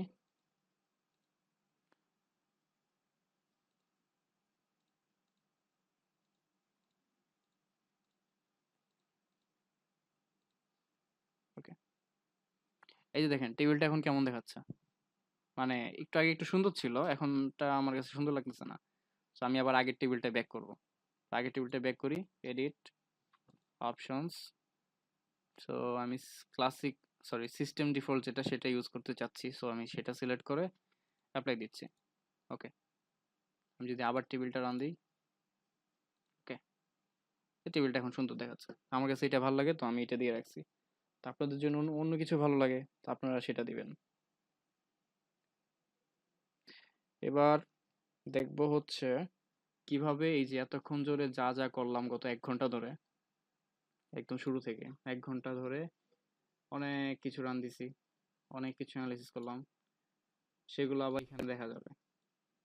এই যে এই পাশে হচ্ছে সবগুলো দেখাচ্ছে, আউটপুট, ফ্রিকোয়েন্সির একটা, ফ্রিকোয়েন্সি আরেকটা, তারপর ফ্রিকোয়েন্সি আরেকটা, ক্রস স্টেপ শুরু হয়েছিল, এরপর এখানে ক্রস স্টেপ, ক্রস স্টেপ এখানে আরেকটা।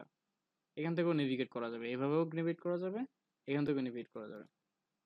তো নেভিগেট করা হয়ে গেল, এখন কথা হচ্ছে এই যে সবগুলো আউটপুট, আমি যদি চাই যে আজকে আমি অনেক কিছু কাজ করছি সেগুলো আমি সেভ করে রাখবো, তো সেভ করার একটা ওয়ে হচ্ছে এই যে ভিউ আর উইন্ডোটা এটাকেই সেভ করে ফেলা। এইটা সেভ করার জন্য তো একটা ওয়ে আছে, জাস্ট এখানে সেভে ক্লিক করবেন, সেভ, তারপর আপনি যেখানে সেভ করতে যাচ্ছেন সেখানে যাবেন। তো আমি সেভ করব হচ্ছে আমাদের যে ফোল্ডারটা আছে সেখানে, ক্লাস 3, সেখানে আউটপুট, আউটপুট ক্লাস 3 এই নামে আমি সেভ করতেছি। সেভে ক্লিক করার আগে একটু দেখি কি কি আছে আর অপশনস, এখানে lock file to prevent editing in smart reader, আর হচ্ছে এনক্রিপ্ট ফাইল উইথ পাসওয়ার্ড। তো এগুলো আমার দরকার নেই, আমি জাস্ট সেভ করি, সেভ, সেভ হয়ে গেছে এবং আমি দেখবো যে নামটা চেঞ্জ হয়ে গেছে, আউটপুট ক্লাস 3.spv। এক্সটেনশনটা খেয়াল করেন, এক্সটেনশনটা হচ্ছে এসপিভি। আমি যদি ডেস্কটপে যাই এবং ফোল্ডারটাতে ঢুকি, ফোল্ডারটা ঢুকলে দেখবো যে আমার কল সেন্টার ডাটা যেটা ছিল সেটার পাশাপাশি একটা নতুন ফাইল তৈরি হয়েছে, তো যেটা টাইপ হচ্ছে এসপিএস স্ট্যাটিস্টিক্স আউটপুট ডকুমেন্ট। ঠিক আছে, এখন এইটার সমস্যাটা হচ্ছে যে আপনি যদি এটা কারোর সাথে শেয়ার করেন যার কম্পিউটারে এসপিএস নাই, সে কিন্তু এটা ওপেন করে দেখতে পারবে না। তার মানে হচ্ছে এইটা ওপেন করার জন্য এই যে ডট এসপিভি যে ফাইলগুলো আছে সেগুলো ওপেন করার জন্য আপনার কম্পিউটারে স্পেসেস থাকা লাগে। তো যাদের নাই তাদের সাথে কিভাবে শেয়ার করবেন, যে কোডও দেখতে পারবে, কোড মানে হচ্ছে এই যে এগুলো, যে প্রত্যেকটা আমরা যখন প্রত্যেকটা কাজ করি তখন কিন্তু একটা কোড জেনারেট হয়, তো সেই সেই কোডগুলো হচ্ছে এই যে এগুলো, যে এটা একটা কোড, এটা একটা কোড, এটা একটা কোড, এটা কিসের কোড, এটা হচ্ছে এই যে কোনটা, এটা সম্ভবত এক্সপ্লোরের কোড। আচ্ছা যাই হোক, তো এই সব কিছুই যদি আমরা শেয়ার করতে চাই কারোর সাথে, তো তখন হচ্ছে আমরা এটা এক্সপোর্ট করব এই ফাইলটাকে বা আউটপুটটাকে। তো এক্সপোর্ট করার জন্য ফাইলে যেতে হবে, দেন এই যে এক্সপোর্ট, এটাতে ক্লিক করতে হবে। এটাতে ক্লিক করলে দেখবেন যে বেশ কিছু জিনিস আছে, বাট আমাদের টার্গেট হচ্ছে দুইটা। একটা হচ্ছে যে অবজেক্টস টু এক্সপোর্ট, এখানে আপনারা অল ভিজিবল সিলেক্ট করবেন, অল নাই কিন্তু, অল ভিজিবল। তারপর হচ্ছে কোথায় সেভ করতে চাচ্ছেন সেটা, তো আপনি ব্রাউজে যাবেন, আমি ব্রাউজে যাচ্ছি, তারপর আমার ফোল্ডারতে যাচ্ছি, থার্ড ক্লাস, সেখানে ফাইলের নেমটা কি, ফাইলের নেমটা আমি দিব হচ্ছে আউটপুট ক্লাস 3, সেভ। আর কিছু কি করতে হবে না, আর কিছু করব না। এখানে টিক মার্ক দেওয়া আছে ওপেন দ্য কন্টেনিং ফোল্ডার, তো আমি যখন ওকে দিব তখন হচ্ছে এই ফাইলটা যেখানে সেভ হবে সেই ফোল্ডারটা ওপেন হয়ে যাবে। আমি ওকে ক্লিক করি, saving the export two A file, একটা ডায়ালগ বক্স আসছিল, তারপরে এই ফোল্ডারটা ওপেন হয়েছে। আমি সেখানে দেখবো যে এখানে একটা ডক ফাইল তৈরি হয়েছে যেটা এতক্ষণ ছিল না।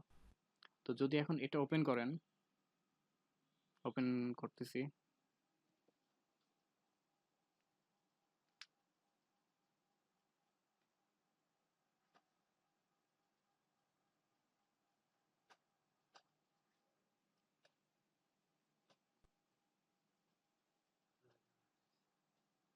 আচ্ছা ওপেন করে দেখা যাচ্ছে যে এই যে এখানে প্রথমে হচ্ছে কিছু কোড যেগুলো ওই ফাইলে, সরি আউটপুটের সবার শুরুতে ছিল। আউটপুটে যদি যাই, সবার শুরুতে হচ্ছে এগুলো ছিল, এগুলো এখন আমরা ওয়ার্ডে দেখতে পারবো। তারপর ফ্রিকোয়েন্সি, দেন টেবিলটা, যে টেবিল অন্যটা, তো এভাবে হচ্ছে একদম লাস্ট পর্যন্ত কত পেজ আসছে, 17 পেজ। তো 17 পেজ সবগুলো হচ্ছে এই টেবিল, তারপর কোড সবকিছু এখানে দেখাবে। তার মানে আমার আসলে একটা হিস্ট্রি চলে আসছে যে আমি আসলে কি কি কাজ করছি, সবকিছু আসলে এখানে দেখা যাচ্ছে। সামনের দিন হয়তো আমরা একটু শিডিউলটা দেখে নিই। হ্যাঁ, সামনের দিন প্রথমে হচ্ছে আমরা এই সিনট্যাক্স গুলো কিভাবে ইউজ করতে সেটাও দেখবো। কোথায় সিনট্যাক্স, কোথায়, এই যে একটা সিনট্যাক্স, এগুলো হচ্ছে কিভাবে রিপ্রোডিউসিবিলিটিতে এই জিনিসগুলো কাজে লাগে সেটা হচ্ছে আমরা সামনের দিন দেখবো। তো এই যে একটা টেবিল, এই টেবিলটা কিন্তু সিলেক্ট করা যায়, এটা ওয়ার্ড ফাইলের টেবিল। তো আপনার চাইলে হচ্ছে এই যে এই পুরো রোটা ডিলিট করতে পারবেন। ডিলিট, ডিলিট হয়েছে না, ডিলিট হয়নি, আচ্ছা যাই হোক, মার্জ করতে হবে আর কি। তো এভাবে হচ্ছে এখন কলামগুলো, টেবিলটা নিয়ে কাজ করতে পারবেন আপনাদের পেপারে বা রিপোর্টে। আরেকটা জিনিস হচ্ছে আউটপুটটা কিন্তু চাইলে একটু ইন্টারেক্টিভ করতে পারি আমরা, সেটাও করা যায়। সেটা করার জন্য আমরা একটা এইচটিএমএল ফাইল হিসেবে ওয়েব রিপোর্ট হিসেবে আমরা ইম্পোর্ট করতে পারি, সরি এক্সপোর্ট করতে পারি। তো সেটার জন্য হচ্ছে যে export as a web report, এখানে ক্লিক করতে হবে। দেন কোথায়, থার্ড ক্লাস, এই ফোল্ডারটাতে এই নামে, ঠিক আছে, সেভ। সেভ দিলে এই যে ফোল্ডারটা যেটা ছিল আমাদের থার্ড ক্লাসের, ওখানে একটা, কোথায় আসে না কেন, আচ্ছা হ্যাঁ চলে আসছে, ওখানে হচ্ছে একটা HTML file, HTM file open হবে, ঠিক আছে। এটা যদি ওপেন করি,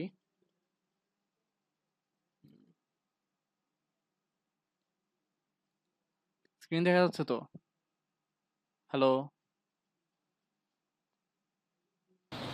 কি জি দেখা দেখা যাচ্ছে? জি যাচ্ছে। ভাইয়া, জি আচ্ছা দেখা যাচ্ছে। তো এখানে হচ্ছে এরকম ওয়েব রিপোর্ট হিসেবে যেমন দেখেন এখানে সিলেক্ট করা যাবে অনেক কিছু, কল ফর্ম সিলেক্ট করলে যে টেবিলটা দেখাচ্ছে, তারপর ইভেন ওয়ার্নিংও দেখাচ্ছে, টেবিল, আরেকটা টেবিল, এভাবে হচ্ছে ওয়েব রিপোর্ট হিসেবেও জিনিসগুলো শেয়ার করা যাবে আপনার, যাদের সাথে হয় টিমের সাথে কাজ করতেছেন তাদের সাথে এগুলো শেয়ার করা যাবে। আর কথা হচ্ছে যে এখানে তো সব কিছুই চলে আসছে, আমি যদি স্পেসিফিক কিছু জিনিস চাইতাম যে স্পেসিফিক এগুলাই আমার আউটপুটে থাকুক, তো সেইটা কিভাবে করব, সেটা করার জন্য ওই যে আবার ফাইলে যাব, দেন এক্সপোর্টে যাব, খেয়াল করেন এখানে একটা ইয়া হয়ে গেছে, ও সিলেক্টেডটা আসে নাই, কারণ হচ্ছে আমি কোনো টেবিল সিলেক্ট করে রাখি নাই। যেমন আমার যদি এটা, এটা আর এটা, এই তিনটা টেবিল দরকার হয়, সেক্ষেত্রে আমি কি করব, আমি যে টেবিলটা সিলেক্ট করলাম একটা মাউসের একটা ক্লিকের মাধ্যমে, দেন কিবোর্ডে কন্ট্রোল চেপে ধরে অন্য টেবিলটা সিলেক্ট করতেছি, এটা সিলেক্ট করলাম, এখন দুইটা সিলেক্টেড, এই যে এখানে কিন্তু দেখাচ্ছে কোনগুলো সিলেক্টেড, বাম দিকে খেয়াল করেন এখানে দেখাচ্ছে কোনগুলো সিলেক্টেড। তারপরে মনে করলাম যে এইটা আমার দরকার, তো এটাও সিলেক্ট করব, যেখানে দেখাচ্ছে এটা সিলেক্টেড। তারপর নিচে নামি, মনে হলো যে এটাও সিলেক্ট করব, এটাও সিলেক্টেড। তাহলে আমার টোটাল কয়টা টেবিল এখন সিলেক্ট হয়েছে? তিনটাই, চারটা, একটা, দুইটা, তিনটা, চারটা। তাহলে এই তিনটা টেবিল এখন সিলেক্টেড। আর একটা গ্রাফ সিলেক্ট করি আমি। গ্রাফ কোথায়? ধরলাম যে এই গ্রাফটা আমি সিলেক্ট করব, একটা হিস্টোগ্রাম। এটাও ক্লিক করলাম, তাহলে এটা এখন সিলেক্টেড। তাহলে আমার এখন একটা গ্রাফ আর কয়েকটা টেবিল। তো ফাইলে যাই, এক্সপোর্ট, দেন এখানে এই যে একটা অপশনটা এখন আসছে সিলেক্টেড। শুধু এখানে সিলেক্টেডটা আপনি দেন, দেওয়ার পর আমি একটু চেঞ্জ করে দিই নেম। নেম দিচ্ছে হচ্ছে আউটপুট ক্লাস সিলেক্টেড 3। আচ্ছা আচ্ছা, আউটপুট ক্লাস 3 সিলেক্টেড। হ্যাঁ, এই নামে আমি এখন একটা ফাইল তৈরি করতেছি। সেভ দিলাম, দেন ওকে। লোডিং। হ্যাঁ, ফোল্ডারটা চলে আসছে। তো দেখা যাচ্ছে যে এই নামে একটা ফোল্ডার ফাইল ক্রিয়েট হয়ে গেছে। তো সেখানে যদি ডাবল ক্লিক করি, ফাইলটা এখন ওপেন হবে।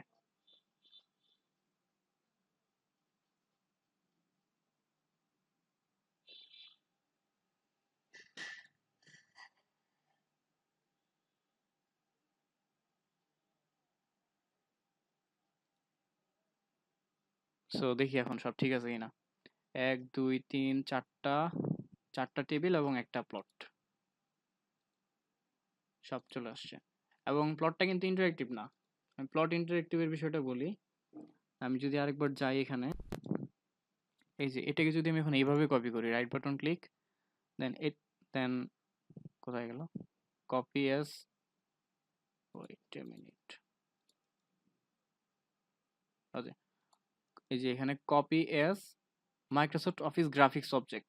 যদি এইটা সিলেক্ট করে কপি করি, তাহলে আমি এটা ওয়ার্ড ফেলে নেওয়ার পর একটা মাইক্রোসফট ওয়ার্ডের গ্রাফ হিসেবে আমি এটাকে এডিট করতে পারবো। পেস্ট করে দিই। এটা কিন্তু অনেকটা মানে আমরা যারা এক্সেলের সাথে যদি পরিচিত হই সেরকম হয়ে গেছে। আচ্ছা এইখানে, আচ্ছা এই ফাইলটাতে কাজ করা যাচ্ছে না, কারণ হচ্ছে এটা একটা ডক ফাইল, docx, যেটা docx ফাইল যদি হইতো তাহলে হচ্ছে আমরা এটা এইভাবে কাজ করতে পারতাম, এডিট করতে পারতাম। তো আপাতত এটা এখানে এডিট করা যাবে না। তো আপনারা যখন এগুলোকে ইম্পোর্ট করবেন, ইম্পোর্ট করার পর কষ্ট করে টেবিলগুলোকে আপনার যে রিপোর্ট, অ্যাকচুয়াল রিপোর্ট, সেখানে নিয়ে গিয়ে কাজ করবেন, এখানে কাজ করবেন না। আর এই যে প্লট যেটা ছিল, প্লটটাকে এখানে নিয়ে আসবেন না, মানে ডক ফাইলে আনবেন না, সরাসরি আপনার রিপোর্টে নিয়ে যাবেন, যেটা docx ফরম্যাটে আছে। ঠিক আছে? এরকম ছোটখাটো ইস্যু আস্তে আস্তে আসবে, কাজ করতে গিয়ে কিছু কিছু ইস্যু আসে যেগুলো আসলে মানে সবসময় মাথায় থাকে না, বলতে মনে থাকে না। যখন হচ্ছে আপনার প্র্যাকটিস করবেন তখন কোনো কোয়েশ্চেন থাকলে গ্রুপে জানাবেন, তাহলে দেখা যাবে যে আপনার যে প্রবলেমটা হয়েছে সেই প্রবলেমটা অন্য কারো হইতে পারে, তার তখন সেই প্রবলেমটা হবে না। তো এই জিনিসগুলো হচ্ছে একজন আরেকজনকে সাহায্য করার মাধ্যমে শিখতে হয়। তো আজকে ক্লাসটা এই পর্যন্তই ছিল, একটু দেখে নেই কয়জন আছে। 25 জন। ওকে, সবাই একটু থাকেন, আমি একটু অ্যাটেন্ডেন্সটা নিয়ে নিই।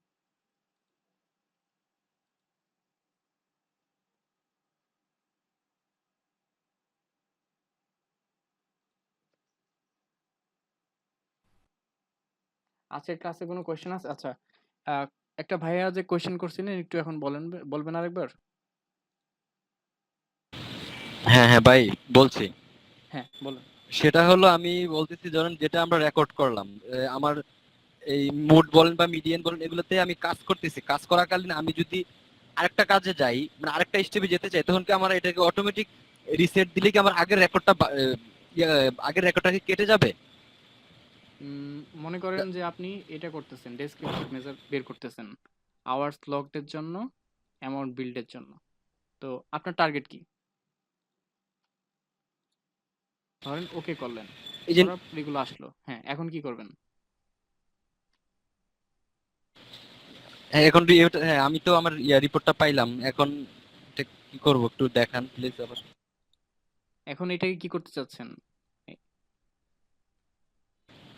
ধরেন এটাকে আমি এটাকে আমি আমার আমার রিপোর্টে আমি শো আপ করব। ও জাস্ট এটাকে কপি করতে পারেন এভাবে, কপি হ্যাঁ অথবা হ্যাঁ, কপি যাতে এটা এটা পরবর্তীতে মিসিং না হয়, ও এটাই আর কি। মানে এটা এখানেই থাকবে, ওকে জি।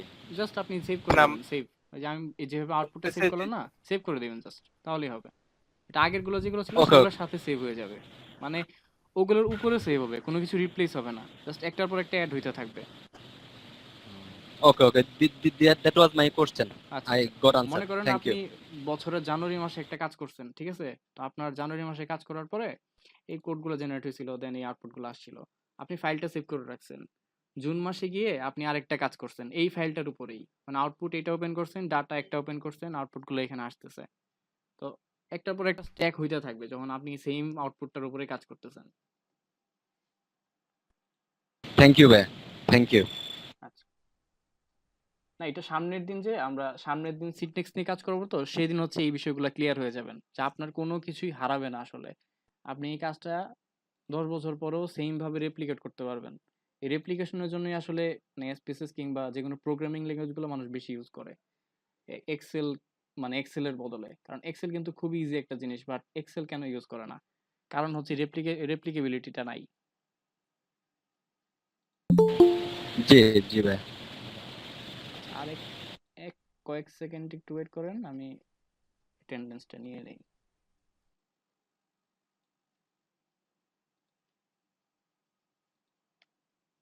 ঠিক আছে, সবাইকে ধন্যবাদ, আমি অ্যাটেন্ডেন্স নিয়ে ফেলছি। আর আমি ফাইলগুলো দিয়ে দিব আমার আজকে। একটা কোশ্চেন ছিল। হ্যাঁ বলেন। আচ্ছা, আমরা যদি কোনো ধরনের গুগলের মাধ্যমে যদি কোনো ধরনের কোশ্চেনিয়ার তৈরি করে ওখান থেকে যদি ডাটা এখানে ইম্পোর্ট করতে চাই, তাহলে সেক্ষেত্রে কিভাবে হচ্ছে ডাটাগুলো কি ইম্পোর্ট করা যায়, মানে এসপিএসএস এর মাধ্যমে রিড করানোর জন্য? আচ্ছা, গুগল ফর্মের ডেটাগুলো তো আপনারা পাবেন, মানে ধরেন একটা গুগল ফর্মের মাধ্যমে আপনি ডাটা নিলেন, তারপর সেই ডাটাটা আসলে গুগল শিটসে যায়, ঠিক আছে? তো গুগল শিটস থেকে কিংবা সিএসভি আকারে সেগুলো ডাউনলোড করা যায়, এটা জানেন তো? হ্যাঁ হ্যাঁ হ্যাঁ তো আপনি তো তাহলে ডাউনলোড করছেন সিএসভি ফরম্যাটে, তো সিএসভি ডাটাগুলো তো হ্যাঁ। এসপিএসএস এ রিড করা যায়। এটা এই যে ফাইলে গিয়ে দেন ইম্পোর্ট ডেটা, দেন হচ্ছে এই যে সিএসভি ডেটা। আমি একটা সিএসভি ডাটা আমি রিড করে দেখাচ্ছি এখন। তার আগে আচ্ছা, সিএসভি ডাটাতে ক্লিক করলাম, ফার্স্ট ক্লাস চলে যাই, সম্ভবত ওখানে কয়েকটা সিএসভি ফাইল আছে। আচ্ছা নাই, সেকেন্ড ক্লাসে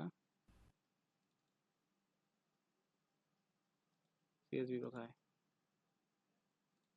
আচ্ছা এইখানে নাই, আমি একটু আমার অন্যখানে যেখানে আছে সেখানে যাই, আমি সিএসভি একটু ওপেন করে দেখাই। এই যে এখানে অনেকগুলো সিএসভি আছে। এটা আমি সিলেক্ট করলাম, জানি না ভিতরে গিয়েছে, আমি এটা সিলেক্ট করলাম, দেন ওপেন দিচ্ছি।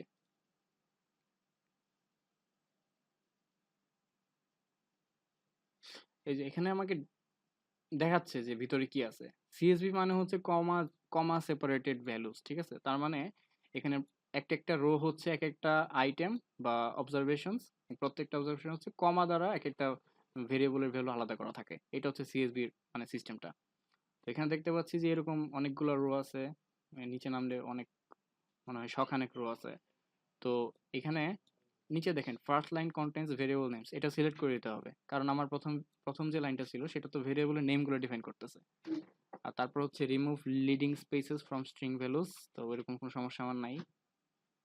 তারপর হচ্ছে ডেলিমিটার বিটুইন ভ্যালুস, তার মানে এই প্রত্যেকটা ভ্যালুর মাঝখানে আলাদা করছে কার মাধ্যমে সেটা আমাকে স্পেসিফাই করে দিতে হবে। যেহেতু কমা দ্বারা সেপারেটেড, সো এখানে কমা সিলেক্ট করা। যদি অন্য কিছু দ্বারা সেপারেট হইতো সেক্ষেত্রে সেমিকোলন বা ট্যাব, এই তিনটা অপশন আছে। তো কমা ডিফল্ট ভাবে সিলেক্ট করা থাকে। আরেকটা দেখেন ডেসিমাল সিম্বল। তো ডেসিমাল সিম্বলের বিষয়টা হচ্ছে যে অনেকে খেয়াল করবেন ইউরোপে বা খুব সম্ভবত হ্যাঁ ইউরোপের কান্ট্রিগুলোতে অনেক জায়গাতে দেখবেন যে পিরিয়ডের জায়গায় কমা ইউজ করতেছে, কমার জায়গায় পিরিয়ড ইউজ করতেছে। তো সেক্ষেত্রে এই পিরিয়ড নাকি কমা সেটা আপনি ডেটা দেখে বুঝে তারপর হচ্ছে এখানে সিম্বলটা সিলেক্ট করে দিবেন। মানে এটা একটা এক্সাম্পল দিয়ে বুঝাই। ধরেন আমি তো দেখতেছি 10.50 টাকা, তার মানে কি 10 টাকা 50 পয়সা, বাট ওরা করে কি 10-এর পরে কমা দিয়ে 50 লেখে। তো অনেকের কাছে কনফিউশন লাগতে পারে, 10-এর পরে কমা দিছে মানে আসলে 10,000 বা এমন কিছু না, যে লাস্টেরটা শোনা যায় এমন কিছু না। ওখানে ওরা জাস্ট ডেসিমাল সিম্বলটা হিসেবে পিরিয়ডের বদলে কমা ইউজ করে, এটাই পার্থক্য। তো যদি আপনার সেকেন্ডারি কোনো ডাটা নিয়ে কখনো কাজ করেন বা ইন্টারন্যাশনাল লেভেলে কোনো ডাটা নিয়ে কাজ করেন, এরকম প্রবলেম ফেস করতে পারেন, সেক্ষেত্রে এটা জানায় রাখলাম। আর আর কিছু দরকার নাই। এখন জাস্ট ওকে দিয়ে দিবেন। ওকে দিলাম। এই যে লোড হয়ে গেছে। তো এটা হচ্ছে আমার ডাটা সেট। একটু বড় করি। তো আপনারা যখন গুগল শিট থেকে ডাটা নেবেন, তো সেই সিএসভি ফাইলগুলোকে আসলে এইভাবে আপনারা রিড করতে পারবেন। এবং দেখেন ওরা মানে বুঝে নিছে কোন ভেরিয়েবলটা কিরকম, একটু আইডিয়া করে চেঞ্জ করে নিছে। যেমন এটাকে নমিনাল করে নিছে, এটাকে স্কেল হিসেবে রাখছে। তো এখন আপনার ভেরিয়েবল ভিউতে গিয়ে আপনাদের দরকার মতো, আপনি তো জানেন যে আপনি কি কি ভেরিয়েবল নিচ্ছেন আপনাদের কোয়েশ্চেনারে, তো সে অনুসারে এগুলো চেঞ্জ করে নেবেন, মেজার চেঞ্জ করে নেবেন, কিংবা এই টাইপ চেঞ্জ করে নেবেন, কিংবা ভ্যালুস সিলেক্ট করে দিবেন বা রেকর্ড করে নেবেন। ওইটা হচ্ছে পরবর্তীতে আপনাদের প্রয়োজন অনুসারে। ঠিক আছে? বুঝতে পেরেছি, থ্যাংক ইউ। আচ্ছা, আর কোনো কোয়েশ্চেন আছে কারোর?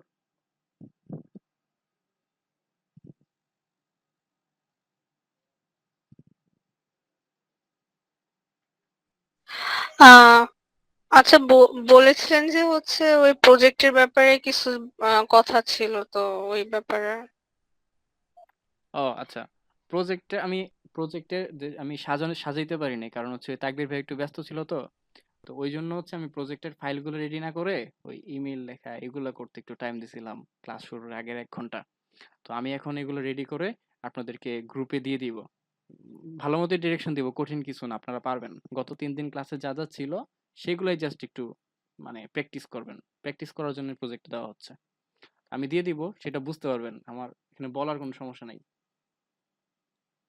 ইজি, খুবই ইজি লাগবে। আচ্ছা ঠিক খুবই ইজি, আধা ঘন্টার মধ্যে হয়ে যাবে। যদি লাস্ট 3টা ক্লাস যদি আপনারা আমার ফাইলটা দেখে প্র্যাকটিস করে থাকেন, তাহলে পুরো কাজটা করতে, প্রজেক্টের কাজটা করতে আপনাদের 15 থেকে 20 মিনিটের বেশি লাগবে না। আচ্ছা।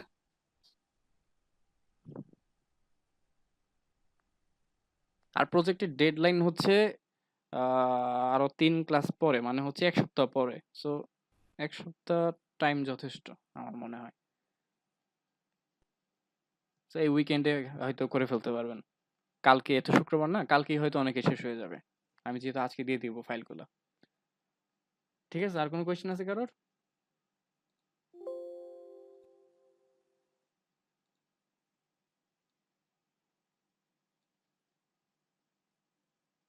আচ্ছা, কোয়েশ্চেন না থাকলে তাহলে আজকে এ পর্যন্তই শেষ করা যাক নাকি?